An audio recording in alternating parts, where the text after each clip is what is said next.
Emmet Miller grew up as an outsider in the harsh environment of New York. He was black, a Shakespeare fan, mathematics geek, and visionary. He didn't fit with the world of the blacks nor the whites. He witnessed firsthand how separatism was the prevailing political paradigm. Later in life, as a medical student, he noticed that this same paradigm of separatism was being taught in relationship to patient care. This sent him on a lifelong quest to heal both patients and the planet. Emmet brings a loving heart and brilliant mind to the table of the paradigm shift, which he says cannot occur without deep self-examination.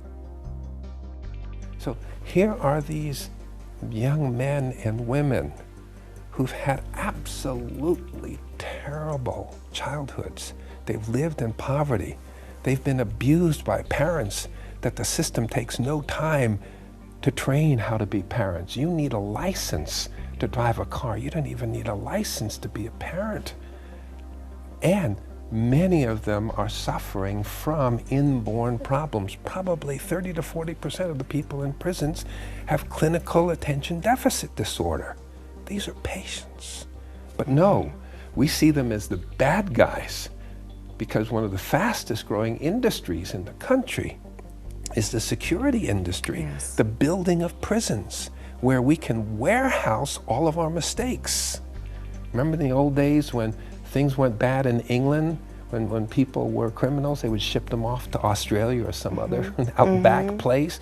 You know, that's it, just exile them. So now we stick them in big brick and steel buildings because we see them as enemies.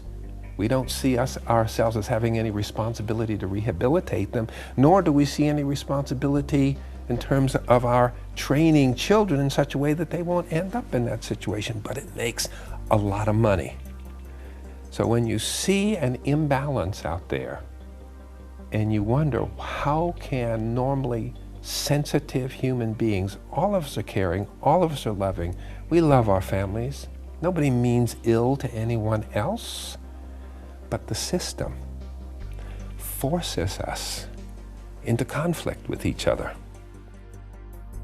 This interview sums up what is required of each one of us to shift the mass consciousness. For the entire interview, go to consciousmedianetwork.com.